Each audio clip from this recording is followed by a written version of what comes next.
Los libros de Samuel marcan el momento más importante de la historia del Antiguo Testamento porque Israel se constituye en verdadero pueblo.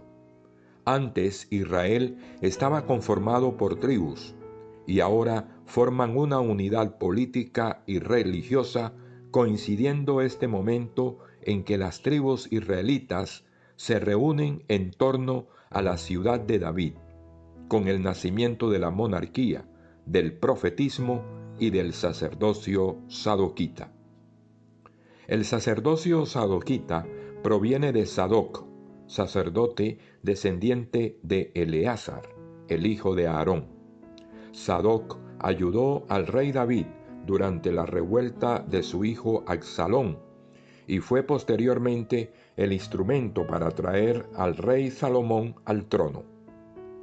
Además del nacimiento de la monarquía, del profetismo y del sacerdocio sadoquita, es igualmente el momento de la elección de Jerusalén como capital y del origen de la dinastía davídica. Estamos hablando aquí del año 1030 en adelante. Sabemos que la época monárquica de Israel la dividimos en dos momentos históricos. El primer momento lo denominamos la época de la monarquía del Reino Unido, que comprende los años 1030 al año 931 a.C.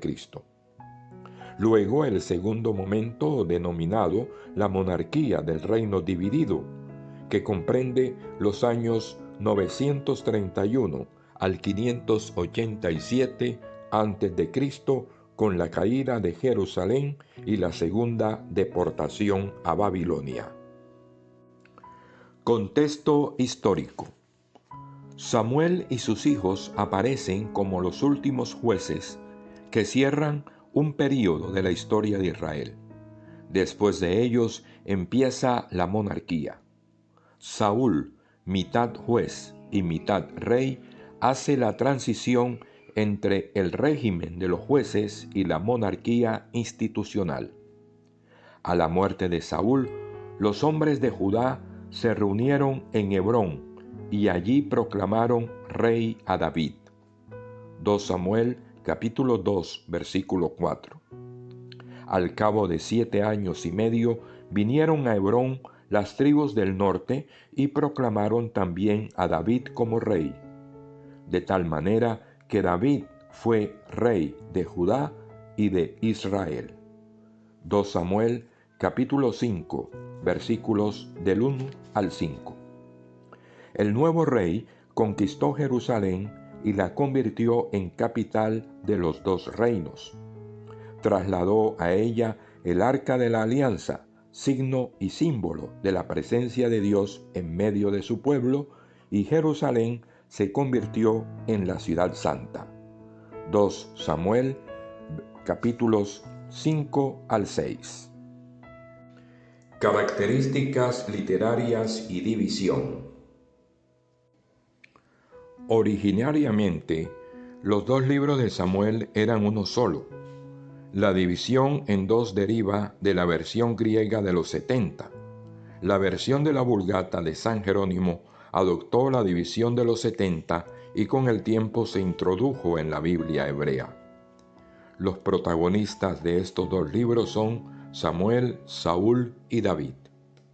Los libros de Samuel fueron redactados en tiempos del destierro, varios siglos después de los hechos. Claves teológicas. Hemos dicho que en la Biblia todos los libros son teológicos, porque la historia bíblica es ante todo sagrada, es decir, está escrita desde la fe. El tema principal de los libros de Samuel es la fundación de la monarquía e instituciones que la acompañan, como son el profetismo, David el rey ideal, Saúl, la monarquía y la ciudad de Jerusalén. Monarquía y profetismo son dos instituciones estrechamente relacionadas entre sí. Nacen juntas, presididas ambas por la figura de Samuel y mueren prácticamente juntas con el destierro. Dentro del pueblo de Dios, la monarquía necesitaba del profetismo. Los profetas recuerdan a los reyes y al mismo tiempo al pueblo que toda la vida, las instituciones, incluida la monarquía, se hallan regidas y presididas por la palabra y el poder de Dios, único Rey de Israel. David aparece en los libros de Samuel con todo el atractivo de un héroe de leyenda. La grandeza de David es de tipo religioso. Ha conocido el pecado como hombre, pero también experimentó el perdón de Dios. Por su parte, Saúl es considerado el rey reprobado. Los autores de los libros de Samuel han exaltado a David, pero han humillado a Saúl. Tiene lugar aquí una contraposición similar a la que establecen los autores de los evangelios entre Jesús y Juan el Bautista. Juan capítulo 3, versículo 30. La monarquía es otro de los grandes temas de los dos libros de Samuel. Los reyes eran los que garantizaban la estabilidad moral, social y material del pueblo. En los pueblos de la época, egipcios, asirios, babilonios, hititas, griegos y romanos, los reyes eran considerados como dioses o se les atribuían poderes divinos.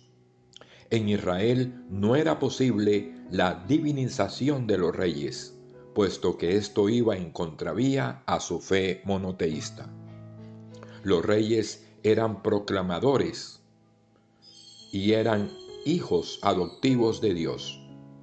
Mediante la unción, los reyes se convertían en personas sagradas y nacían a una nueva vida. En la historia y en la teología del Antiguo Testamento, Jerusalén se halla estrechamente relacionada con David y su dinastía. La elección de Jerusalén como capital y la elección de la dinastía davídica han sido asociadas ya desde el principio por el propio autor del segundo libro de Samuel, capítulos 6 al 7.